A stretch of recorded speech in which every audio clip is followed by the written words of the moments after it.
إن الحمد لله نحمده ونستعينه ونستغفره ونعوذ بالله من شرور أنفسنا ومن سيئات أعمالنا من يهده الله فلا مضل له ومن يضلل فلن تجد له وليا مرشدا أشهد أن لا إله إلا الله ولي الصالحين وأشهد أن محمدا عبده ورسوله صلوات الله وسلامه عليه وعلى آله وأصحابه وأتباعه وعلى من تبعهم بإحسان إلى يوم الدين أما بعد فالسلام عليكم ورحمة الله وبركاته. Nous continuons, n'est-ce pas, avec la suite de notre commentaire, n'est-ce pas, de la sourate Al-Baqarah. On était en train de parcourir l'histoire d'Ibrahim alayhi salam, de la construction de la Kaaba et de l'histoire même de cet édifice où on avait rappelé que la première maison construite à la surface de la terre pour adorer Allah, c'était la Kaaba. Et hier, on a parlé également des particularités de la Kaaba où on a parlé du Zamzam. Et dans les questions, je me rappelle, après le cours, il m'a dit qu'en fait, si la personne voulait connaître le sens du mot Zamzam, même pas seulement l'histoire. Aslan Zamzam, j'avais dans l'histoire, ce qui est venu dans la Sira, c'est que Zamzam vient du mot Zomzom. Yani Zomzom veut dire stop, arrête, rassemble-toi ici. Yani qu'est-ce que ça veut dire? Lorsque Allah a fait jaillir cette source-là, cette source-là a jailli pour répondre, n'est-ce pas, à l'évocation de qui? De Hajar. Pour venir en secours à qui? À Hajar. Puisque Hajar, alayhi salam, la mère d'Ismaïl, elle était dans les difficultés avec son fils. Elle était donc dans le désespoir. Il y avait donc la soif, il y avait tout ce que vous comprenez. Mais Allah Azzawajal doit exaucer en envoyant, puisqu'Ibrahim a fait une doua, sachant qu'Allah Azzawajal ne va pas les abandonner là-bas. Allah Azzawajal doit faire jaillir cette source, n'est-ce pas, de Zamzam. Mais lorsqu'elle a jailli, elle est venue avec la force. Elle est sortie avec une certaine force, la source-là. Zamzam, lorsqu'elle a commencé à couler, elle est sortie avec une certaine force. Donc ça donc fait que Hajar, pour stopper, ça dit Zamzam. Stop. Moi, il faut t'arrêter là. Moi-même bien. Donc, la raison pour laquelle on dit Zamzam vient avec ce sens-là, mais il a un sens plus large dans l'histoire. C'est une source intarissable. Dans le mot Zamzam, il y a le terme de source intarissable. Source intarissable, pourquoi? Parce que même les recherches modernes ont démontré que c'est une source intarissable. Pourquoi en fait? Il y a eu les Japonais, un groupe de Japonais musulmans spécialistes dans tout ce qui est pompe et eau. Ils sont allés à la Mecque. Lorsque le feu roi Abdallah, rahmatullah alayhi, a voulu faire une extension du Zamzam, parce que vous voyez aujourd'hui, les Zamzam, on a fait une extension, on a canalisé ça jusqu'à presque hors de périmètre même de la Mecque. On a fait une canalisation centrale à partir de laquelle on peut retirer l'eau pour ravitailler les autres zones, comme Madina et ailleurs. Donc, pendant ces travaux-là et la canalisation de ce puits de Zamzam, ils ont donc fait une expérience pour voir est-ce que le budget qu'ils mettent pour canaliser ce puits-là, ça vaut la peine? Est-ce que ça n'aura pas une fin? Le mot Zamzam, la source Zamzam. C'est de là donc qu'ils ont fait une expérience, ils ont amené les pompes, les dernières pompes, les plus sophistiquées, ils ont pompé le puits de Zamzam. Pendant au moins des heures, plus de 11 heures, on pompe les Zamzam. Et le niveau de Zamzam avec ces pompes-là a diminué à un niveau où, pour que, mathématiquement, avec les calculs qu'ils ont faits, pour que le puits la remonte, il faut au moins 11 ans. Comprenez bien? Ils ont pompé ça, il faut 11 ans. Ils ont pris le montre, ils ont calculé, ça n'a pas fait 11 minutes, le puits remonté à son niveau initial. C'est pour ça qu'ils ont dit que la source ici, c'est la plus grande source du monde. Car si on peut même la lâcher, ça peut même inonder le monde entier. C'est pour ça qu'on a appelé le mot Zamzam vient de se servir une source intarissable, une source de vie. Vous voyez bien, ça vient avec beaucoup de connotations. Mais le mot Zamzam vient de Zomzom dans la langue arabe de l'époque. Ça veut dire stop. Donc elle voulait stopper la source parce qu'elle était sortie avec une certaine pression.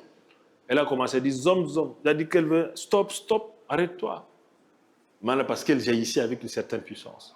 Donc voilà où le terme même vient et le sens un peu du mot Zamzam, qui est une source, n'est-ce pas, intarissable, source de vie, n'est-ce pas, une source abondante, Tout ça, ça vient avec le mot, n'est-ce pas, qu'on appelle Zamzam. Allah Azza wa Jal donc relate à la suite, n'est-ce pas, ayant rappelé et informé l'humanité en fait de tout ce qu'Ibrahim alayhi salam a fait, a respecté comme injonction. Allah a pérennisé ce qu'il a fait. Allah a rendu, n'est-ce pas, ses actes, tout ce qu'il a fait, Allah a rendu ça comme des rites qui seront, n'est-ce pas, qui ont été adoptés et qui seront pratiqués jusqu'à la fin des temps. Allah rappelle encore par la suite وَإِذْ يَرْفَعُ إِبْرَاهِيمُ الْقَوَاعِدَ مِنَ الْبَيْتِ وَإِسْمَاعِيلَ.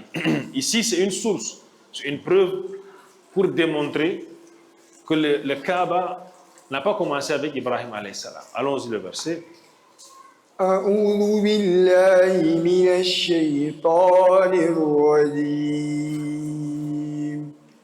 وإذ يرفع إبراهيم القواعد من البيت وإسماعيل ربنا تقبل منا إنك أنت السميع العليم ربنا واجعلنا مسلمين لك ومن ذريتنا أمة مسلمة لك وأرنا مناسكنا وتب علينا إنك أنت التواب الرحيم. طيب. Ici, Allah Azza wa Jalla rappelle وَإِذْ يَرْفَعُ إِبْرَاهِيمُ الْقَوَاعِدَ أي واذكر إبراهيم وإسماعيل في حالة رفعهما.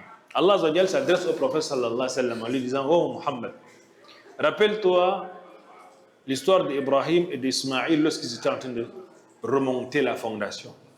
C'est ça qu'on dit Yarfa'u. Si Allah Azza wa Jalla avait utilisé le mot Bana, c'est autre chose. Bana veut dire construire, mais Rafa'a veut dire se lever, pour dire que la fondation existait déjà. C'est ça qu'on vous a dit que Allah Azza wa Jalla a dit dans la sourate Al-Imran: Inna awwala bayti wudi'a lin-nasi lalladhi bi Bakkata mubaraka. La première maison qui fut édifiée à la surface de la terre pour adorer Allah, c'était la Kaaba. On appelait ça Bakka. Hier, je vous ai dit, allez dans le psaume, vous allez trouver le mot Bakka. C'est venu également là-bas pour rappeler.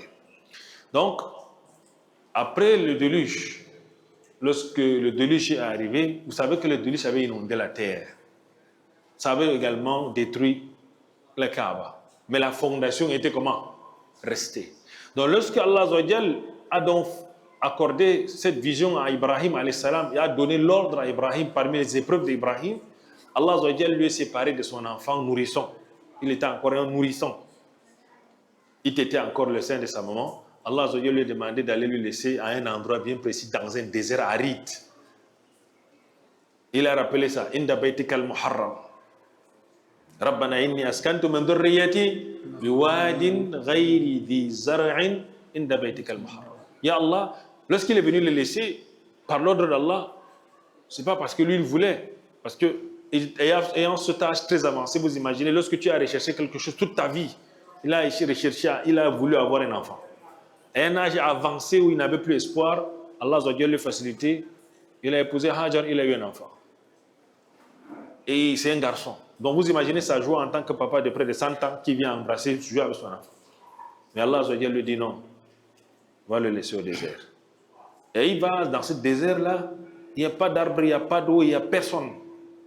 Laisse-le là-bas, tu pars. Il a laissé avec l'ordre d'Allah. Sa femme l'appelle, il ne se retourne pas. On a raconté l'histoire. Mais par la suite, sa femme lui demande à distance: est-ce que c'est Allah qui t'a demandé de faire ça? Il a bougé la tête. De peur de se retourner, le sentiment, tu vois un peu bien le cœur de l'homme. Il a dit oui, il a continué. Et puis dès qu'il s'est éclipsé, il a fait sa doigt. Rabbana inni askantu min dhurriyyati biwadin ghayri dhi zar'in 'inda baytikal muharram. Oh Allah, j'ai laissé ma descendance parce qu'il n'avait plus. À ce moment-là, il n'avait plus d'enfant. C'est le seul enfant qu'il avait. Il a dit: j'ai laissé toute ma descendance là, dans où? Dans ce désert aride où il n'y a pas de plantes, il n'y a pas d'animaux, rien. Mais Inda baytikal muharram, à côté de ta maison sacrée. Parce que là-bas, il y avait la fondation de la Kaaba. Tu vois bien. Donc Allah Azza wa Jal donc a donc rappelé, lorsque Ismaïl a donc grandi, Ibrahim, dont Allah Azza wa Jalla les a donc donné l'ordre de venir remonter la fondation de quoi? De cette maison-là, la Kaaba. C'est ça ici là qu'Allah Azza wa Jalla nous relate. C'est pour ça qu'Allah Azza wa Jalla rappelle ici وَإِذْ يَرْفَعُ إِبْرَاهِيمُ الْقَوَاعِدَ مِنَ الْبَيْتِ وَإِسْمَاعِيلُ رَبَّنَا تَقَبَّلْ مِنَّا إِنَّكَ أَنْتَ السَّمِيعُ الْعَلِيمُ. Rappelle-toi, ô Mohammed, ô prophète, lorsque Ibrahim et Ismaïl élevaient les fondations de la Kaaba, tout en disant avec soumission et humilité. Ici, les ulama disent que quoi? واذكر إبراهيم وإسماعيل في حالة رفعهما القواعد من البيت الأساس واستمرارهما على هذا العمل العظيم وكيف كانت حالهما من الخوف والرجاء. Vous imaginez, Allah leur donne un ordre de faire quelque chose, mais ils sont en train de faire cette chose-là en invoquant Allah avec la peur et l'espoir. Qu'Allah fasse quoi d'abord? Qu'Allah accepte ce qu'ils font. Parce que vous savez, serviteurs d'Allah, tout ce qu'on fait là, on ne sait pas si c'est accepté ou pas. Vous comprenez bien? Tu pries, tu jeûnes, tu ne connais pas si Allah accepte ou pas. Mais Allah nous a donné des critères. Pour que l'œuvre soit acceptée, il faut deux choses. Il faut l'ikhlas. Il faut que tu sois sincère dans ce que tu fais. Tu vises Allah dans ce que tu fais. Et tu fais selon la sunna du prophète Mohammed sallallahu alayhi wa sallam. Imaginez-vous quelqu'un qui jeûne, qui ne connaît pas là, comment le prophète a jeûné. Ou qui prie, qui ne connaît pas comment le prophète a prié. Est-ce que son œuvre sera acceptée? Ouais, mais eux, malgré qu'ils sont des prophètes, ils sont en train de faire ce qu'Allah a demandé. Ils font cela en invoquant Allah. حتى إنهما ما هذا العمل دعوا الله أن يتقبل منهما عملهما حتى يحصل فيه النفع العميم. Donc ils ont demandé à Allah, ils invoquaient Allah en faisant ce travail afin qu'Allah mette la baraka dans cela et que ça serve à tout le monde, que ça soit un bien général, pas que ça soit seulement pour eux. C'est-à-dire que quoi, imaginez-vous, si on va parler de Sadaqatul Jariya, si on va parler ou bien de bien, c'est-à-dire la Kaaba qui a été construite, une fondation qui a été construite, une maison qui a été conçue par l'ordre d'Allah et que les gens viennent jusqu'à aujourd'hui, jusqu'à la fin des temps, ils vont venir se faire la circumambulation et que c'est eux qui ont fait ce travail-là. Vous imaginez la récompense? Oui, mais bien. Donc, ils ont invoqué Allah afin que cette maison ne soit pas seulement pour eux, que ce soit pour tout le monde. Tamam? Ils ont profité en même temps, ils ont demandé pour leur propre personne. Rabbana taqabbal minna innaka anta as-sami'ul 'alim. Oh Allah, accepte nos œuvres dans la construction de cette maison-là. Tu es celui qui exauce notre invocation, ainsi que le connaisseur de nos intentions et de nos œuvres. Innaka anta as-sami'ul 'alim. Tu entends, tu connais ce que nous faisons. Donc, dans cette invocation, ils ont fait cela dans le but de faire quoi? Dans le but, en fait, de nous rappeler, nous ici également, que malgré ce qu'on fait comme invocation, comme action, le serviteur va toujours demander à Allah d'accepter. C'est la raison pour laquelle, à chaque fois, parmi nos prédécesseurs, on trouvait certaines personnes les demandent, pourquoi tu es triste? Il dit, j'ai œuvré, je ne sais pas si c'est accepté ou pas. Wallahu a'lam. C'est pour ça qu'on a dit que la foi du croyant est entre deux antipodes. Deux antipodes. Entre le khawf ou le raja, entre l'espoir et la peur. L'espoir qu'Allah il est pardonneur. L'espoir qu'Allah il accepte, il exauce. Mais la peur qu'on ne sait jamais, en faisant ton acte là, tu ne sais pas ce qui est passé dans ton cœur. Peut-être ça peut annuler ton action. Vous savez, le prophète a dit sallallahu alayhi wa sallam, nous a informé qu'il y a une catégorie de personnes qui viendront au Qiyamah, ils ne vont rien trouver. Malgré les années qu'ils ont œuvré, ils ne vont rien trouver. Pourquoi? Parce qu'ils ont œuvré, ils ont effacé en même temps. Ils ont œuvré deux fois, ils faisaient avec ostentation pour que les gens voient. Si tu œuvres pour que les gens voient, il faut savoir que tu vas avoir les masha'Allah de la terre. On va dire masha'Allah, il faut ça. Mais en fait, ce n'est pas Allah qui vise. Vous savez, serviteur d'Allah, le prophète sallallahu alayhi wa sallam nous a dit une chose qui nous effraie beaucoup. Il dit akhwafu ma akhafu alaykum. La plus petite chose que je redoute le plus pour vous, il a dit quoi? C'est ashirkul al-khafi. C'est-à-dire un petit shirk mais qui est caché. C'est quoi? C'est l'ostentation. Tu fais pour qu'on voie, tu fais pour qu'on parle. Tu œuvres pour que les gens, peut-être tu attends quelque chose des gens. Qu'Allah nous en préserve. C'est la raison pour laquelle ils ont donc invoqué Allah et même pour leur progéniture, c'est un rappel pour nous les parents. Vous savez, c'est bien beau ce qu'on fait. Mais si la progéniture après nous là ne prospère pas sur le plan religieux, on n'aurait pas réussi. Parce que vous savez, l'objectif de l'homme, c'est que même si demain il va, que l'investissement qu'il a fait sur ses enfants soit un bon investissement. Et nous savons, on dit qu'il n'y a pas deux meilleurs investissements qu'on fait, comme l'investissement qu'on fait sur notre enfant. Or, nous les parents, aujourd'hui, on est négligents sur le côté religieux. On investit beaucoup sur le côté dunya. On dépense. Mais on oublie le côté religieux là. Pourquoi? Parce que si demain ton enfant devient riche, ou devient une autorité, il n'a pas la religion, c'est fini. Il ne va pas penser à toi, même si tu n'es plus là. Il n'aura même pas pitié de toi. Il ne connaît pas tes droits. Vous n'allez pas voir certains enfants. Regardez un peu ce qui se passe en Europe. Ce n'est pas tous les Européens, mais ceux-là qui ne croient pas. Chez eux, lorsque le parent atteint un âge avancé, on fait comment? On envoie à la maison de la retraite, non? Et on envoie à la maison de la retraite de vieux. Il part là-bas. Il ne peut pas rester avec ses enfants. Il va rester là-bas. C'est l'assurance qui va seulement informer l'enfant que le père est décédé. Par moment, par an, il peut aller rendre visite une fois ou deux fois. Il ne peut pas avoir l'affection que nous, on a ici avec nos parents. Chez nous, ici en Afrique, lorsque eux, ils viennent nous voir ici en Afrique, ils sont dépassés. On te trouve, tu es vide dans la maison avec ta tante, ton oncle, tes grands-parents, ils sont dans ils sont là à la possession. Ça les étonne. Mais vous faites comment pour vivre comme ça? Parce qu'ils ont développé l'individualisme. Moi, on peut bien. C'est la raison pour laquelle nous, notre souci dans tout ce qu'on fait, c'est d'investir sur nos enfants. Parce que le prophète nous a dit, parmi les choses qui vont te suivre après ta mort, il y a quoi? Un enfant pieux que tu as laissé derrière toi. Il va faire ce que toi, tu n'as pas pu faire. Il peut te faire le pèlerinage. Il peut invoquer pour toi. Il peut te faire le sadaqat al-jariya. Il peut te faire le ilm yuntafa'u bihi. Comment? Cet enfant. Parce que le prophète dit qu'il y a trois choses. Lorsque le fils d'Adam meurt, tous ses œuvres s'arrêtent, sauf trois. La sadaqat al-jariya, une aumône courante. Ilm yuntafa'u bihi, une science utile qu'il a eu à laisser, que les gens utilisent, et un enfant pieux qui invoque pour lui. L'enfant pieux là, il peut faire les deux autres. C'est pour ça que les savants disent que c'est le meilleur investissement. Un enfant que tu as laissé qui est pieux, si toi tu n'as pas pu faire le pèlerinage, il peut te faire le pèlerinage. Deux, si tu n'as pas construit la mosquée, il va construire la mosquée pour toi en ton nom, Sadaqat al-Jariya. Je vous avais dit qu'il y a une connaissance qui est venue ici au Cameroun, il n'est même pas camerounais, mais c'est un musulman. Il est venu, il m'a demandé, imam, j'aimerais construire une mosquée pour mon grand-père. Pour mon grand-père qui est décédé depuis 50 ans. Mon père n'a pas pu faire cela. Je sais que si je fais ça, il sera content de moi. Je l'ai montré, on l'a indiqué un endroit, il allait construire une mosquée, un forage au nom de son grand-père qui est décédé depuis 50 ans. Imagine-toi, c'est Sadaqat al-Jariya. Le fils n'a pas pu faire, mais c'est le petit-fils qui a fait, parce que le papa a investi sur le petit-fils, il l'a bien éduqué. Il est en train de faire maintenant les bonnes actions pour ses parents, ses grands-parents.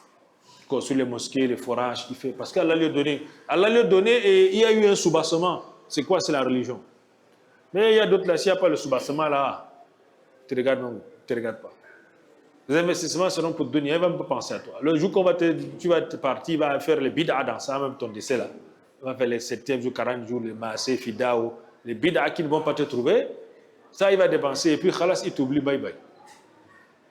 Il voit ta photo par moi, il dit, voici grand-père, il est parti. Il y a quoi pour grand-père? Il n'y a pas une maison pour lui, il n'y a pas une mosquée pour lui. Et la preuve, vous allez voir ça sur nos hommes d'affaires qui ont eu l'argent à l'époque. Cherchez leurs traces, vous allez voir ça. Il n'y a pas. Ils n'ont pas pensé à construire un truc pour leurs parents, ni pour un père ou pour une mère. Ils n'ont pas pensé à ça. Ils sont venus, ils ont laissé les grands immeubles, les grosses, machallah, les enfants sont en train de bazarder. Ils n'ont pas construit, même pour eux-mêmes. Peu d'entre eux ont pensé à construire une mosquée pour eux-mêmes, un orphelinat pour eux-mêmes, un forage pour eux-mêmes. C'est pour ça que Ibrahim alayhi salam avec Ismaïl, il demandait pour leur progéniture. Voyez bien. Ils invoquaient également pour leur progéniture, n'est-ce pas? Lorsqu'ils disaient Rabbana waj'alna muslimayni laka min dhurriyyatina ummatan muslima. C'est cette doua-là qu'ils faisaient. On avait dit hier que l'invocation d'Ibrahim alayhi salam, c'est ça qui se retrouve aujourd'hui en Arabie Saoudite. Le pétrole, tout ce que vous voyez. Dans la première doigt qu'on a expliqué, Rabbana waj'al hadha baladan aminan warzuq ahlahu min ath-thamarat. C'est Ibrahim qui a fait l'invocation à cette époque. Il a demandé, ya Allah, fait de cette cité aride là une cité riche et donne les richesses multiformes. Et Allah a fait jaillir le pétrole là-bas jusqu'à aujourd'hui. Afin que ces richesses-là les amènent à bien aider la religion d'Allah à avancer. Mais malheureusement, on voit aussi, alhamdulillah, on ne va pas dire que malheureusement dans l'ensemble, mais il y a un effort qui est fait pour entretenir la maison sacrée. Il y a un effort qui est fait pour faire avancer la religion, mais il y a un combat aujourd'hui qui est fait pour ne pas aider la religion à avancer, pour investir dans les futilités, Champions League ou je ne sais pas quoi autre. Voilà, là, on est en train d'orienter ces investissements. Vous venez acheter, je ne sais pas, les musées avec les montants bizarres. C'est l'argent qu'il fallait faire pour avancer la religion d'Allah. Ils ont donc demandé cela à Allah. Il a dit, dans cette invocation, c'est une invocation, الذي يعني حقيقته خضوع القلب ربنا تقبل منا إنك أنت السميع العليم, où Allah accepte ce que nous sommes en train de faire comme œuvre. Et ça, c'est une leçon pour nous. On est en train de gêner, non? On est en train de faire les lectures du Coran. Mais après ça, il faut qu'on demande qu'Allah accepte cela. Et demander à Allah d'accepter cela, c'est demander à Allah de nous donner un cœur humble lorsqu'on fait cela. De nous donner, n'est-ce pas, une certaine humilité et un respect de ses lois, afin que, Inch'Allah Ta'ala, ce que nous faisons soit accepté. Parce que vous savez que tu peux faire une bonne action, tu effaces ça après. Oui. Avec tes membres. Tu peux faire une sadaqa, après le soir, tu commences à parler. Il y a même tel frère là, je l'ai donné ça. Si ce n'était pas moi, il ne devait même pas manger ici. Tu es en train d'effacer. Pour rien. Tamam Yaqub. وأرنا مناسكنا ربنا وجعلنا مسلمين لك ومن ذريتنا أمة مسلمة وأرنا مناسكنا أي علمناها على وجه الإراءة والمشاهدة. Ils ont demandé à Allah de les enseigner quoi, les rites de tout ce qu'il faut faire. Et ce sont ces rites que nous faisons et nous ferons jusqu'à la fin des temps. Le tawaf, le maqam Ibrahim, les sa'i entre Safa et Marwa. C'est ce que nous faisons dans tous les... C'est les rites que la famille d'Ibrahim, avec Ibrahim alayhi salam, ont fait. Même au pèlerinage, même au niveau de Mina, au niveau de Muzdalifa, au niveau de Arafat. Tout ça, on a les traces d'Ibrahim. Au Jamarat, on a les traces. Allah a fait de lui, quoi, ses actes, une source, n'est-ce pas, d'inspiration et de rites jusqu'à la fin des temps, dans les actes d'adoration du Créateur des cieux et de la terre. Vous allez vous poser la question de savoir, mais comment se fait-il qu'en lançant les cailloux, ça fait partie des actes d'adoration? Comment se fait-il qu'en tournant seulement dans une maison, ça nous... Non, parce qu'Allah a fait de cela une forme d'adoration. Il les a fait, il faut se rappeler dans quel contexte il les a fait. C'est dans les contextes d'épreuves. Je vous ai dit, Ibrahim alayhi salam, Allah rappelle son cas, parce que les épreuves auxquelles il a été confronté n'étaient pas des petites épreuves. Et je vous ai dit, aucun parent ne souhaiterait avoir ça. On peut te demander tout, sauf l'autre là. De prendre toi-même ton enfant, aller toi-même immoler. Les parents me comprennent bien ce que je dis. Ça ne se réfléchit même pas. Mais malgré ça, lui, par amour pour Allah, par soumission pour Allah, il a montré qu'il est prêt à faire même l'autre là. C'est pour ça qu'Allah nous a dit que c'est-à-dire que pour qu'on goûte véritablement à la foi, qu'on atteigne la véritable piété là, il faut qu'on soit prêt à dépenser, à perdre ce que nous chérissons le plus. Vous savez, nous les fils d'Adam, on est attachés à certaines choses. On est attachés à nos enfants, on est attachés à nos richesses, on est attachés à nos femmes. On ne blague pas avec. Tamam Yaqub, qu'Allah nous la compréhension.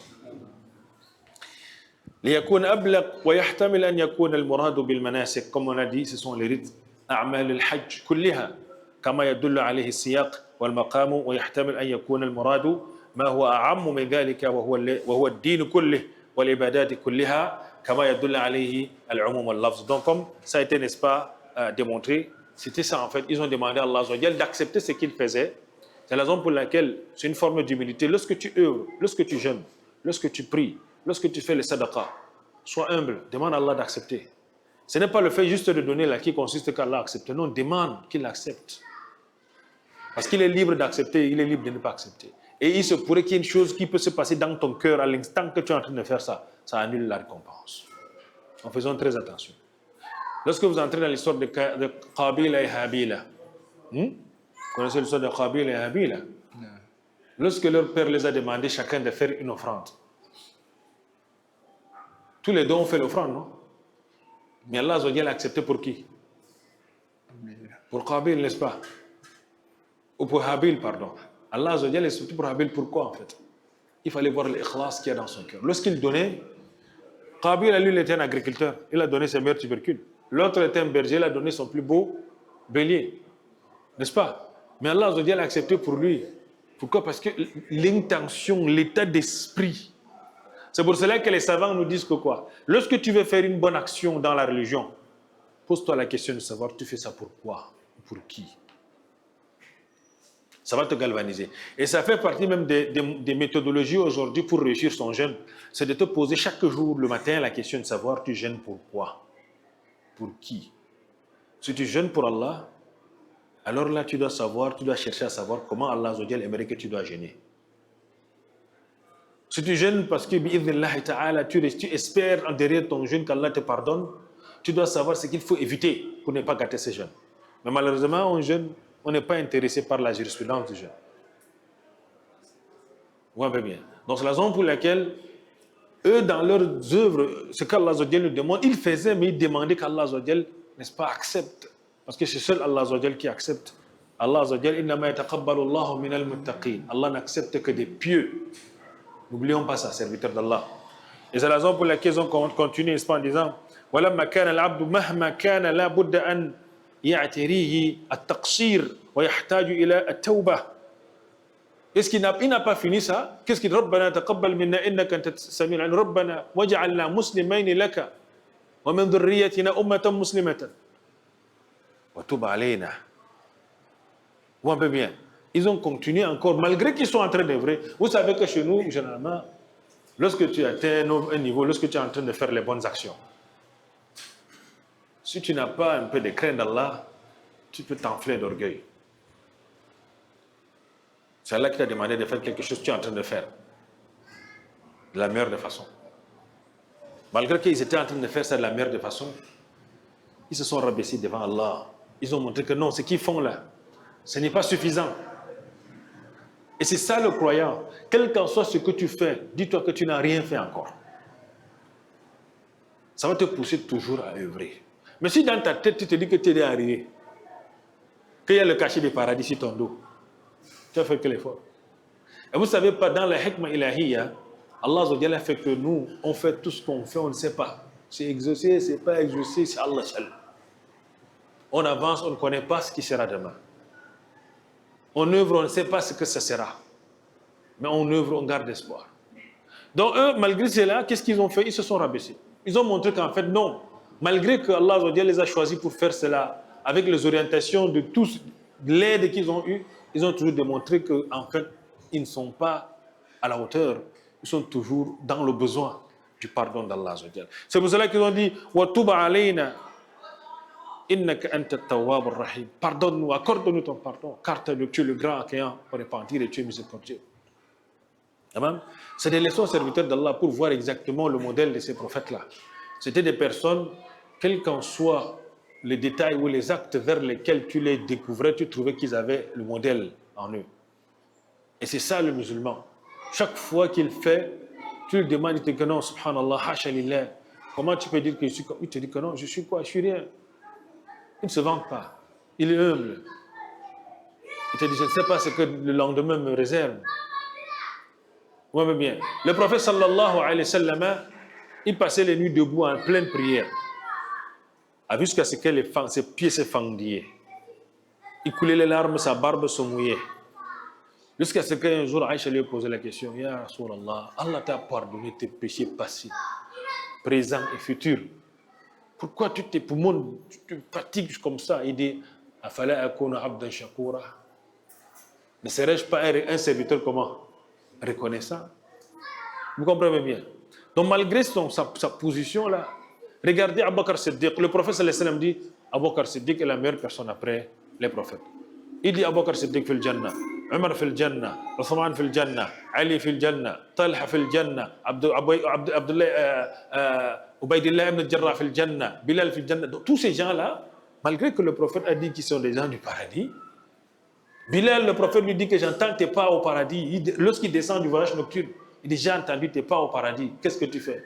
Est-ce qu'après ça, est-ce que Bilal est resté croisé? Il a dit que oh khalas, j'ai dans le cachet, j'ai dans le ticket. C'est bon. Le prophète a entendu mes pas au paradis, non? Khalas, je fais encore quel effort? Mais c'était des gens qui étaient là. Regardez Omar. il faisait la compétition à Abu Bakr Siddiq. C'est pour vous dire qu'en fait, serviteur d'Allah, c'est cet état d'âme que le Coran doit toujours avoir en lui. Cet état de quoi que, quel qu'en soit ce que je suis rien. J'ai besoin encore de fournir d'efforts pour être, n'est-ce pas, à la hauteur ou aux attentes du Créateur du ciel et de la terre. Et il a continué, Rabbana wa ba'ath fihim. ربنا وابعث فيهم رسولا منهم يتلو عليهم آياتك ويعلمهم الكتاب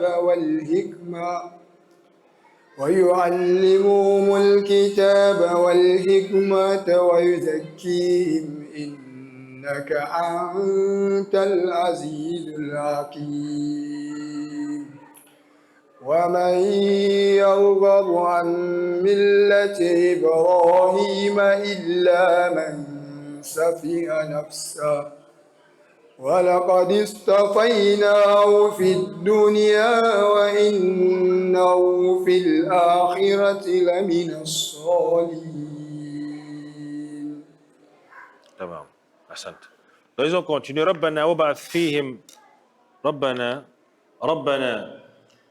وبعث فيهم يعني في ذريتنا. Ça c'est une invocation qu'ils font. Oh Allah, envoie parmi eux un messager issu d'eux. Ma'na, dans notre descendance. La descendance d'Ibrahim alayhi salam, d'Ismaïl. Tamam? Alors Allah Azzawajal, وَبَعَثْ فِيهِمْ, voit un peu bien, ils profitent, ils invoquent Allah Azzawajal dans leur descendance. Et vous avez, Ibrahim avait demandé ça à Allah Azzawajal lorsque Allah, à la fin des épreuves auxquelles il a été confronté, Allah a rassuré qu'il les a fait avec exactitude. Allah Azzawajal a manifesté sa reconnaissance envers lui. Inni ja'iluka linnasi imama. Donc je fais de toi un modèle, c'est-à-dire je fais de tes rites et de tout ce que tu as fait toi Ibrahim alayhi salam, comme quoi? Comme modèle à suivre, n'est-ce pas, pour les autres. Donc c'est la raison pour laquelle Ibrahim alayhi salam a donc demandé en ce moment-là qu'Allah Azzawajal fasse wa min dhurriyyati. Et qu'en est-il de ma descendance? Pour demander à Allah Azzawajal de faire également de sa descendance quoi? Un modèle. Allah Azzawajal a dit cependant qu'il va exaucer son invocation, mais qu'est-ce qui se passe? Ceux qui sont injustes parmi eux ne pourront pas avoir ce privilège. Allah a exaucé dans son invocation en lui donnant 2 prophètes, Ismaïl et Ishaq. Et Allah Azzawajal a exaucé que c'est les grands prophètes, tous les grands prophètes à partir d'Ibrahim doivent sortir du côté de qui? De ces 2 enfants-là. C'est l'invocation qu'Allah Azzawajal a exaucé, n'est-ce pas, de ce prophète. Comme je l'ai dit tantôt dans nos allocutions précédentes, Ibrahim alayhi salam, au-delà de tout ce qu'on peut comprendre, c'est que Allah Azzawajal ne l'a pas donné ce titre-là au hasard, de l'intime, Al-Khalil. Allah lui a donné Al-Khulla. Ce n'est pas pour rien qu'il est au 7e ciel, serviteur d'Allah. Parce que lorsque tu lis sa vie, sa soumission, Allah Azzawajal témoigne du haut des cieux. Ma kana Ibrahim yahudiyan wala nasraniyan walakin kana hanifan muslima. Ou un peu bien. Inna Ibrahim kana umma. Un peu bien. Donc une personne, c'est toute une communauté. Une personne, ses actes, Allah Azzawajal a fait de cela des rites d'adoration, un pilier dans l'islam qui est le Hajj. Ce n'est pas pour rien serviteur d'Allah. Il faut lire sa vie pour comprendre, n'est-ce pas, qui il était. Alayhi salam. Allah Azzawajal nous rappelle qu'en fait, ils ont invoqué Allah. Lorsqu'ils étaient en train de faire ce travail-là, ils étaient en train d'exécuter l'ordre d'Allah et ils invoquaient Allah d'accepter de bénir leur descendance et également d'envoyer un messager. C'est l'invocation pour le prophète Mohammed sallallahu alayhi wa sallam. يعني رسولا منهم ليكون أرفع لدرجتهما ليتقادوا له ليعرفوا حقيقة المعرفة. Allah il demande, oh Allah n'envoie pas un prophète d'ailleurs, mais ici d'eux-mêmes ici à la Mecque là, qu'il soit quelqu'un de cette descendance là, quelqu'un qu'on connaît et qu'on maîtrise et qu'on peut témoigner pour lui. Et ce n'est pas au hasard Allah Azzawajal. Le prophète a dit, Allah Azzawajal a choisi parmi les enfants d'Ismaïl qui? Kinana. Parmi Kinana, il a choisi Hashim. Jusqu'à ce qu'il a choisi qui? Le prophète Mohammed sallallahu alayhi wa sallam. Après Kinana, Quraysh, il a choisi, etc. Jusqu'au qui? À Muhammad sallallahu alayhi wa sallam. Donc c'est un choix minutieux. Et le prophète Muhammad sallallahu alayhi wa sallam, il avait déjà renommé Al-Amin qu'on avait donné avant tout. Vous savez, lorsque quelqu'un, des gens le considèrent comme quelqu'un qui ne ment pas, un loyal, digne de confiance, qu'est-ce qu'il va dire? Tu vas pas accepter. Allah ya'lamu haythu yaj'alu risalatahu. Allah connaît là où il met son message. Il ne met pas son message n'importe où, chez n'importe qui. Ce n'est pas n'importe qui peut porter ça. Il a trié, il a choisi. Et donc, Mohammed avait déjà une confiance. On le connaissait comme Al-Amin. Tu vas lui donner 1000 francs. Si c'est un jeton, tu vas venir retrouver l'année prochaine le même jeton. Eh mes frères, il est Al-Amin. Vous savez que nous, avec le cap aujourd'hui, l'argent, quelqu'un te donne, tu donnes ton argent à quelqu'un. Tu dis, garde-moi mon argent là, je vais me marier dans 3 mois. Tu lui donnes les 500. Parce que tu veux peut-être faroter le jour là un peu. Tu viens après. Il y a un frère, hein, malheureusement, hein, je vous dis cette soir parce que c'est lamentable avec les actions que les frères font aujourd'hui. Il va y prendre son argent pour le mariage, il paye, il sécurise, il donne à un frère de garder. Il va, il demande la main de la femme, il fait tout, il donne la date. Il sait que l'argent est en sécurité chez le grand frère, chez le frère. 3-4 mois après, lorsqu'il revient, il demande, bon grand frère, on a arrêté la date tel jour, il fallait que je récupère ce que je t'ai donné pour aller acheter les petites choses. Le grand frère commençait à tourner la langue. Le frère chez qui il a confié commençait à raconter l'histoire vraiment. Il y avait une situation là, j'ai utilisé, mais j'ai un agent qui va entrer dans quelques jours, patient. Comme ça que le frère là avait raté le mariage avec la sœur. Parce que c'est une histoire que personnellement je connaissais. Vous savez que les amana, le prophète sallallahu alayhi wa sallam a dit, parmi les signes de la fin du monde, c'est quoi? Lorsque la amana, la loyauté va disparaître. Ça va faire argent là. C'est une fitna pour la communauté de Muhammad sallallahu alayhi wa sallam. Donc, lui le prophète Muhammad, il avait donc ces qualités-là, d'honnête, de véridique, de l'amin. Donc c'est une doua qu'ils ont fait et Allah a exaucé. Donc lorsque le prophète est venu, comme Abu Bakr Siddiq, il n'a pas demandé, il n'est pas passé par 4 chemins. Il dit si c'est Muhammad qui dit je le suis, il ne ment pas. Quelqu'un qui ne ment pas, est-ce qu'on va douter de sa parole? C'est ça. Et la communauté de Muhammad était connue comme ça. À l'époque du prophète sallallahu alayhi wa sallam, tous ses compagnons, on les connaissait que c'était des gens qui ne mentaient pas. Parce qu'ils suivent qui? Ils imitent qui? Muhammad sallallahu alayhi wa sallam. C'était la véritable communauté. Qu'Allah fasse la compréhension. Sans commentaire. Tamam? Il dit par la suite, un messager parmi eux, dont de leur descendance, la descendance d'Ismaïl. Tamam? Yatlu alayhim ayatika.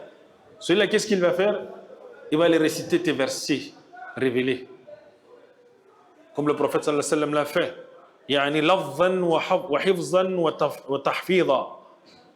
Le prophète sallallahu alayhi wa sallam, pour qu'Allah fasse qu'il n'y ait même pas de doute sur l'authenticité de son message, Allah a fait qu'il était illettré. Le prophète Mohammed n'est pas allé à l'école fréquentée. Il ne connaissait ni lire ni écrire. Mais Allah a fait ça pourquoi? Parce qu'il ne fallait pas que son message là soit teinté de quoi que ce soit de l'époque.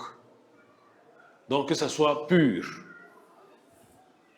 C'est la raison pour laquelle lorsque le prophète a commencé donc à réciter ces versets-là, pour les gens qui lisaient l'arabe, qui comprenaient comme Omar ibn al-Khattab radiallahu anhu, le jour qu'il est tombé sur le Coran chez sa petite sœur Fatima bint Khattab, lorsqu'elle a pris, il a commencé à lire la surah Taha, ma anzalna alayka al-Qur'an litashqa. Lui, c'est cette éloquence, ça a transpercé son cœur. Il dit quelle belle parole Mohammed vous enseigne. Parce qu'il connaissait, sallallahu alayhi wa sallam, c'est qu'il connaissait, Abu Bakr, Omar al-Khattab connaissait lui quoi, la langue arabe. Vous comprenez bien. Donc Allah a choisi ce prophète comme ça. Il récitait ces versets, tout ce qui venait, il disait. Il ne devait pas lui-même former les phrases. Yatlu tilawa, il les récite ça, lafzan, comme Allah lui donne, Qul ya Muhammad huwa Allahu ahad. Il se retourne et dit, Qul ya Muhammad huwa Allahu ahad. Et c'est la même chose que Allah a démontré, malgré qu'on a falsifié l'Ancien Testament là. Vous allez voir ça dans Deutéronome 18 là. C'est la même chose. lorsqu'il répond, lorsque le peuple de Moïse demande à Moïse, n'est-ce pas, d'envoyer un messager, un autre messager, parce qu'à l'époque, la révélation était apparente et la parole était attendue, ce n'était pas facile. Demande à Moïse, demande à Dieu de nous envoyer un messager qui va nous réciter ce verset. Dieu a exaucé, dit qu'il va envoyer parmi leurs frères un descendant. Je lui ferai avaler mes paroles et il le récitera tout ce que je lui dirai. C'est ça qu'on a fait au prophète, c'est avaler ses paroles. On lui dit, ya Muhammad, Qul, il dit, Qul, Huwallahu ahad, Huwallahu, il répète. Le prophète n'a pas changé. Normalement, si on te dit, dis, Allah est unique, toi tu te retournes, tu dis quoi? Mes frères, Allah est unique. Non, lui il dit, dis, Allah est unique. Donc il récite ce qui, on lui fait avaler, ah, tu dis ah. C'est ça, non? Ouais. Si je te fais avaler mes paroles, lorsque tu dis ah, tu dis quoi? Tu dis ah, tamam. Donc c'est ça. وَيُعَلِّمُهُمُ الْكِتَابَ وَالْحِكْمَةَ. يعني معنى. Il doit les enseigner quoi? Il doit les enseigner, c'est-à-dire leur apprendre ton Coran et la Sunna. Al-Kitab, c'est le Coran, ou al-Hikmah, c'est quoi? C'est la Sunna. وَاذْكُرْ مَا يُتْلَى عَلَيْكُمْ وَاذْكُرْ مَا يُتْلَى عَلَيْكُنَّ من آيات الله والحكمة واذكرنا ما يتلى في بيوتكن من آيات الله والحكمة, n'est-ce pas, dans Sourate Al-Ahzab. On récite de ce qui vous a été dans vos maisons quoi. Al-Hikmah c'est quoi? C'est la sunna du prophète sallallahu alayhi wa sallam. Donc qu'il les enseigne le livre وَيَعْلِمُهُمُ الْكِتَابَ وَالْحِكْمَةَ, يعني c'est le Coran et la sunna. وَيُزَكِّيهِمْ بِالتَّرْبِيَّةِ عَلَى الْأَعْمَالِ الصَّالِحَةِ. Elle les purifie en faisant comment? En les éduquant à la bonne action. Tamam? والتبري من الأعمال الردية التي لا تزكي النفوس معها. N'est-ce pas? Et en évitant les œuvres, n'est-ce pas, sales qui impurifient quoi l'âme. En fait, le prophète sallallahu alayhi wa sallam, si vous voyez, sa mission, c'est ça en fait. التزكية النفس. Lorsqu'Allah a juré par là, wa nafsi wa ma sawwaha fa alhamaha fujuraha wa taqwaha qad aflaha man zakkaha. On peut bien. Et c'est un chemin que le prophète sallallahu alayhi wa sallam a tracé par la volonté d'Allah. Il a dit bu'ithtu li utammima makarim al-akhlaq. J'ai été envoyé pour parfaire les bons comportements. Vous allez voir, serviteurs d'Allah, que toutes les prescriptions de la religion en islam, c'est un objectif comportemental. Vous comprenez un peu ça? Toutes les prescriptions de la religion ont un objectif quoi? Comportemental. Commençons par le premier pilier. La ilaha illallah, Muhammad Rasulullah. La ilaha, c'est un refus, non? Illallah, tu acceptes Allah Azzawajal. Mais maintenant, tu n'adores autre qu'Allah, tu n'associes rien à Allah dans tes actes, dans tes paroles, dans tes réalisations. Vous voyez bien. Lorsque vous voyez la prière, dans la prière, c'est tout un comportement qu'on t'enseigne. Il y a quoi d'abord? Allah Azzawajal a prescrit ses prières à des heures bien précises, n'est-ce pas? Il y a l'organisation. Je te dis que chaque chose a son temps dans la vie. On ne peut pas tout faire au même moment. Tamam? Allah Azzawajal t'enseigne la discipline dans la prière. Dans la prière, tu ne dévances pas les actes. Il y a ce qu'il faut faire. Dans la vie, il y a des choses qu'il faut commencer d'abord. Il y a ce qui est important avant ce qui est moins important. Donc, il y a toute une discipline, l'ordre, le calme, etc. La patience. Moi, bien. Regardez également le jeûne. C'est comportemental parce que l'objectif du jeûne, là, c'est les comportements, il n'y a rien d'autre. Attaqwa, c'est ça. La'allakum tattaqoun. Yani bima'ana, à la fin de Ramadan, vous allez sortir avec des comportements. Parce que lorsque tu jeûnes, on te dit mentir, c'est interdit. Voler, c'est interdit. Forniquer, c'est interdit. Ce qui est bizarre, serviteur d'Allah, même les fornicateurs, ils sont avec leurs petits amis, comme on appelle petits amis, là, aux copines là. Dès que Ramadan arrive, il dit bye bye. Vraiment, le mois arrive, on doit se séparer. On ne doit pas se voir pendant un mois. Mais même leur conscience, même, ils abandonnent les femmes là pendant un mois. Ils pensent que l'abandon qu'ils font pendant un mois là, c'est pourquoi? C'est pour qu'ils abandonnent ça totalement dans la vie. Qu'ils la ramènent officiellement. Les buveurs d'alcool. Les bars, c'est vide pour ceux-là qui vivaient là-bas. Même les femmes qui sont dans les bars, là, les vendeuses là, de nourriture et de boissons là, elles disent que vraiment le mois, si on perd les clients. Aïwa. Donc c'est pour nous dire que c'est toute une série de comportements qu'il y a dans toutes les préceptes. Lorsque vous allez voir les préceptes religieux, c'est les comportements. C'est les comportements.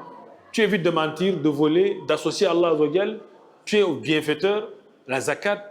C'est ce comportement-là. خذ من أموالهم صدقة تطهرهم وتزكيهم. C'est pour les purifier et purifier leur richesse. Purifier de quoi? De l'égocentrisme et de l'égoïsme. L'islam te dit fais la sadaqa dans le Ramadan. C'est les comportements serviteurs d'Allah.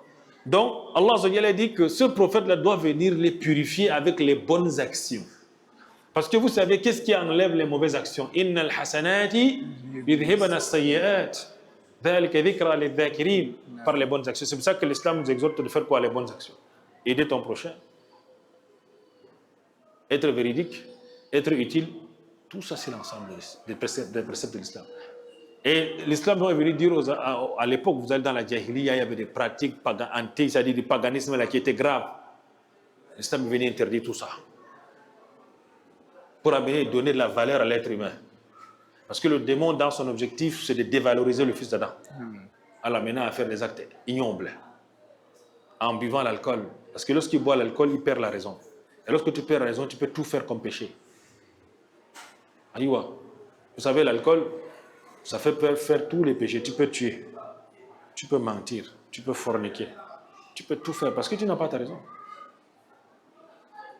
C'est pas pour rien que dans les pays où on applique la loi de l'islam, c'est la peine capitale lorsqu'on te voit avec un truc qui bouge le cerveau. Parce que c'est grave. Parce que lorsque le fils d'Adam perd sa raison, il est capable de tout faire. Donc c'est tout un ensemble. Donc si vous parcourez, n'est-ce pas, tous ces maqasid-là, c'est un objectif en fait. Ça a des finalités. Et tout ça tourne autour comportemental. Pour mieux te comporter envers ton prochain et envers le créateur des cieux et de la terre. C'est pour ça qu'il a dit Innaka antal aziz al-hakim, ayy al-qahir li kulli shay. Le dominateur sur chaque chose. La yamtani'u ala quwwatihi shay. Rien ne peut s'opposer au pouvoir d'Allah. C'est pour ça qu'il a dit que tu es le puissant et victorieux. Il a dit que tu es le puissant sur toutes choses. Ici, serviteur d'Allah, c'est un beau nom d'Allah parmi les beaux noms d'Allah. Al-Aziz, le puissant sur chaque chose. Ici, vous savez, lorsque le serviteur d'Allah est confronté de fois à certaines difficultés dans la vie, il faut qu'il utilise les bons noms d'Allah pour l'invoquer. On vous a toujours dit ça. Les bons noms d'Allah que vous voyez là, Allah n'a pas révélé ça pour les animaux, c'est pour nous. Mais malheureusement, comme je le dis chaque fois dans mes allocutions, on ne s'intéresse pas. Dans le tawhid al-asma wa sifat, lorsque vous parcourez ces beaux noms-là, la profondeur de ces beaux noms, ça vous permet de connaître Allah sur plusieurs dimensions. C'est pour ça qu'on dit le tawhid al-asma wa sifat contient en son sein le tawhid al-uluhiyya wa al-rububiyyah. La seule tawhid al-asma wa sifat, ça contient en son sein quoi? Le tawhid al-uluhiyya wa al-rububiyyah, parce que tu apprends tous les bons noms d'Allah. Tu apprends de quoi est capable Allah. Si tu as les problèmes, tu n'as pas eu la solution, c'est parce que tu n'as pas invoqué Allah avec ce qu'il fallait. Allah dit Walillahi al-asma'ul husna fad'uhu biha. Allah appartient les bons noms. Invoquez-les avec ces bons noms-là. Tamam yaqaw. Bon, c'est une histoire que j'ai toujours racontée ici. Je ne veux pas trop m'attarder pour. Mais on dit que la science s'obtient par quoi? Par la répétition.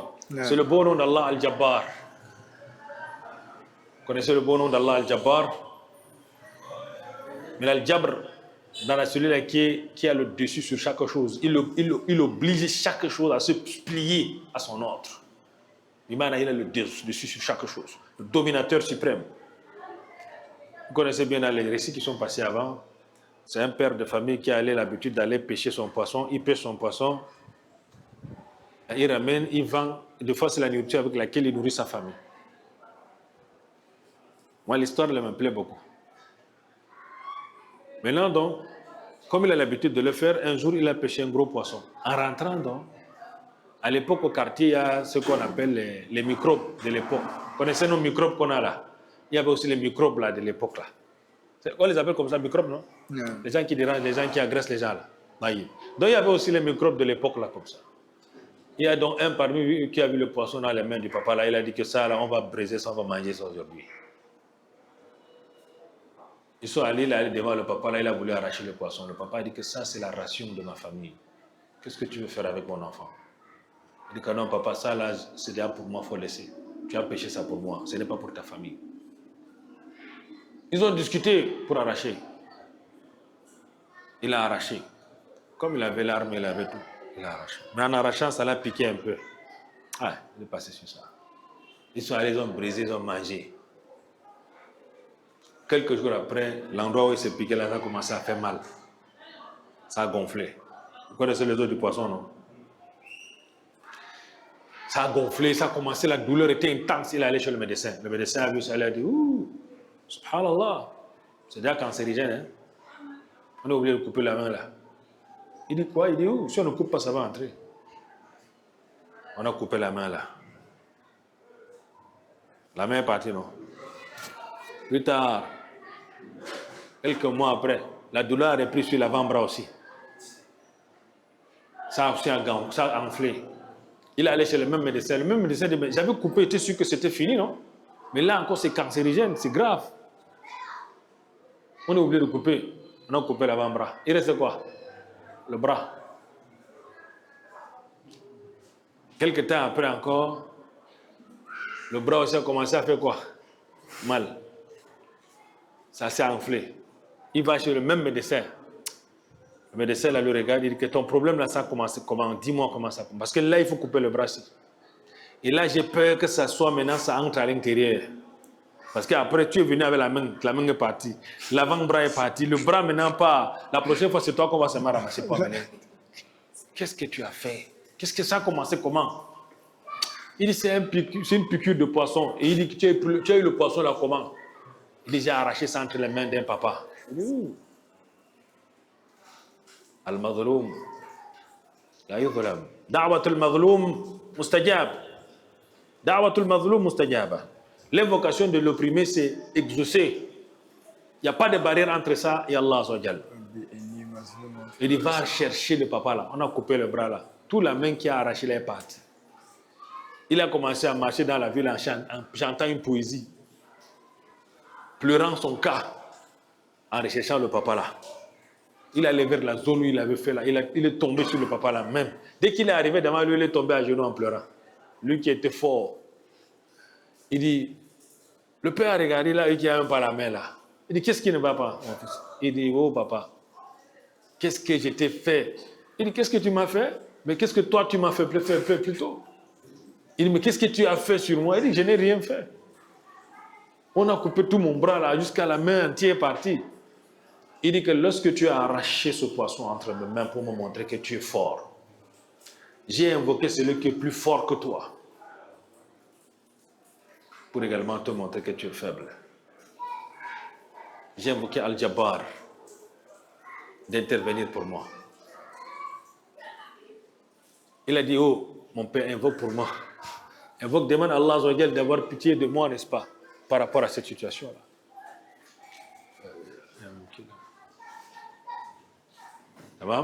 C'est comme cela. Le papa lui a quand même fait. Avec la pitié, vous savez, il lui a fait comme la doigt. Bref, dans cette histoire qu'il faut comprendre, c'est le beau nom d'Allah. C'est que vous savez, il y a des choses dans la vie qu'il faut éviter. Il ne faut pas opprimer les gens. Il ne faut pas faire l'injustice. Allah elle a dit, Ya bani Adam, inni haramtu dhulma alayya, fala tadhalamu. Ô fils d'Adam, je me suis interdit à moi-même l'injustice, ne soyez pas injuste. Parce que l'injuste, lorsque tu fais de l'injustice aux gens, sois sûr que le jour que l'opprimé va s'asseoir comme ça, il se met à genoux, il demande à Allah, ça va prendre le temps comme Allah a dit, mais il va exaucer. Donc, évitons l'injustice. Donc, c'est un beau nom d'Allah parmi les beaux noms. C'est le beau nom d'Allah, Al-Aziz, qui me permet, n'est-ce pas, de relater un peu ce récit-là, pour dire qu'Allah a des beaux noms avec lesquels, lorsque tu l'invoques, ça part directement. C'est à nous, n'est-ce pas, d'apprendre cela. C'est pour cela qu'il a dit, tu es le puissant, innaka antal aziz al-hakim, tu es, n'est-ce pas, le puissant et victorieux, n'est-ce pas, du beau nom d'Allah al-Aziz, le sage, al-hakim, le sage dans tes actes et tes jugements. Parce qu'Allah, dans chaque chose qu'il fait, il y a une sagesse. Il nous donne par miséricorde et il nous prive par sagesse. Ça, c'est ce que le croyant doit comprendre dans sa foi. Si Allah t'a donné quelque chose, il t'a donné par miséricorde. Ce n'est pas parce que tu mérites. Pas parce que tu mérites plus que tout le monde. Non. C'est sa miséricorde qui t'a choisi, il t'a donné. Parce qu'il y a les gens à la surface de la terre, là, on ne peut même pas imaginer qu'ils vont avoir l'argent ou ils vont avoir quelque chose. Mais Allah vient choisir quelqu'un qu'on ne compte même pas sur lui. Il lui donne. Notre méritocratie n'est pas comme celle du créateur des cieux et de la terre. Parce que lorsque tu vois quelqu'un étudier là, les gros diplômes, tu te dis, ouh, voilà quelqu'un qui va. Mais c'est quelqu'un qui est illettré qui va l'employer. Allah nous montre que c'est lui qui donne. Ce n'est pas ta tête qui te donne. On n'est pas en train de dénigrer la science, hein? Non. Mais c'est pour nous dire qu'en fait, que même si on fait les asbab, on étudie, on regroupe la science, c'est bien bon. Mais Allah il est libre de donner à qui il veut, il donne à qui il veut, comme il veut. Subhanahu wa ta'ala. Tamam? Donc il est sage dans ce qu'il fait. Et il te prive par sagesse. S'il t'a privé quelque chose, c'est par sagesse qu'il a fait.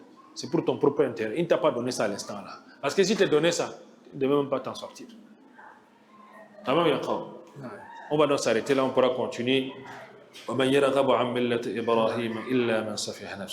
Il a continué en disant الذي يضع الأشياء مواضعها فبعزتك وحكمتك يعني ابعث فيهم هذا الرسول. C'est pour ça qu'il a dit Al-Hakim, c'est celui-là qui dépose chaque chose, qui met chaque chose à son temps, avec sagesse. Donc ils ont demandé à Allah par ta sagesse et par ta puissance, envoie un messager parmi eux qui viendra à un bon moment et qui sera, n'est-ce pas, là pour transmettre, n'est-ce pas, ton message. فاستجاب الله لهما وبعث الله هذا الرسول الكريم الذي رحمه الله به ذريتهما خاصة وصائر الخلق عامة ولهذا قال عليه الصلاة والسلام أنا دعوة أبي إبراهيم عليه السلام. Et c'est là qu'Allah les a exaucés, eux, Ismaïl et Ibrahim. Allah les a exaucés en envoyant ce messager noble, le sceau, n'est-ce pas, des prophètes Muhammad sallallahu alayhi wa sallam. Allah, qu'est-ce qu'il a fait par ce messager? Allah a béni cette descendance et a béni l'humanité tout entière. Parce qu'Allah a envoyé le prophète pas seulement pour les Arabes, mais pour toute l'humanité. Rahmatan lil alamin, une miséricorde, n'est-ce pas, pour toute l'humanité. Donc c'est pour cela que leur invocation qu'ils ont fait en ce moment-là, c'était une invocation capitale. Pas seulement pour leur descendance, mais pour toute l'humanité entière. ولما عظم الله إبراهيم هذا التعظيم وأخبر عن صفاته الكاملة قال تعالى. Donc ainsi donc le prophète sallallahu alayhi wa sallam n'a-t-il pas dit je suis l'invocation de mon père Ibrahim alayhi salam. Lui le prophète Mohammed sallallahu alayhi wa sallam il disait que je suis l'invocation de qui? De mon prophète, de mon grand-père qui? Mohammed Ibrahim alayhi salam. Ana da'watu abi Ibrahim. Qu'Allah facilite la compréhension. Et dans les récits du voyage nocturne, le prophète, lorsqu'il a fait le voyage nocturne, lorsqu'il est allé au 7e ciel pendant ce voyage, il a dit qu'il ressemble beaucoup à son grand-père Ibrahim alayhi salam. Qu'Allah facilite la compréhension. Qu'Allah nous accorde, n'est-ce pas, les mérites de les rencontrer au Al-Qiyamah et d'être en leur compagnie. Inna waliyu dhalika wal qadr alayhi. Subhanakallah. Là, il y a une question? Non.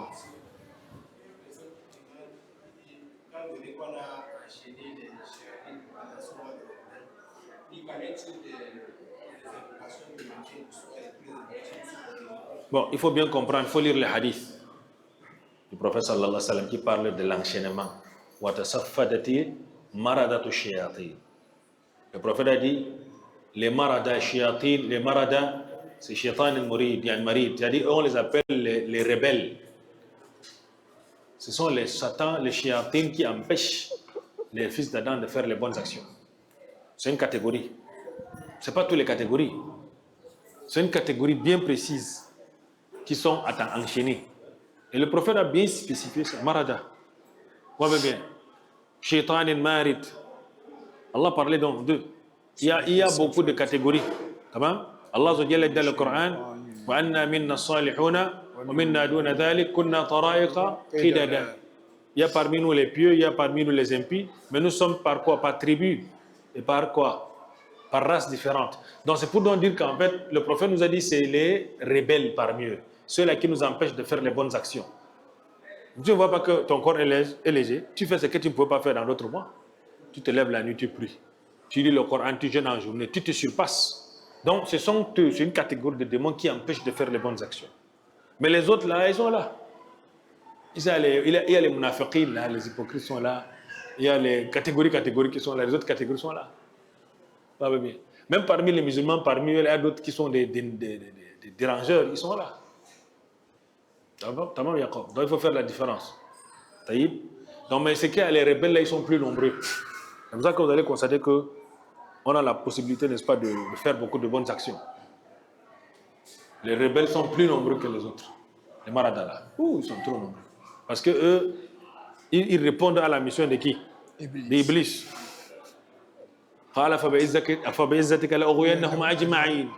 Ça, c'est la doigt qu'il a fait même. Iblis, il a demandé à Allah que je vais les égarer tous. Et pour cela, il doit se placer devant, derrière, partout, tous les 4 points cardinaux. Donc, ces descendants-là, il les balance dans. Chaque personne qui vient là, ils sont là derrière. Ils viennent en centaines, milliers, wallahu alam le nombre. Tamam? Donc, eux, leur cible, c'est quoi? C'est les croyants. Ils ciblent les croyants pour les empêcher de faire les bonnes actions qui vont les amener où? Au paradis. Allah Azza wa Jalla dit Inna shaytana lakum adu, fattakhidhu adu, wa innama yad'u hizbahu liyakunu min ashab as-sa'ir. Donc, il appelle son groupe.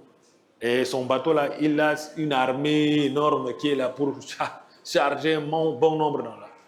Et il les récompense chaque jour.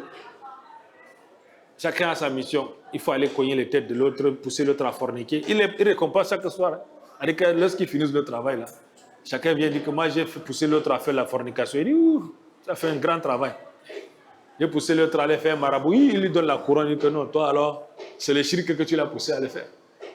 Non, j'ai cogné les têtes des 2 frères. Il dit, bon, tu l'as fait, mais ils vont se réconcilier. Hein. Donc, ils sont primés. Vous comprenez un peu bien.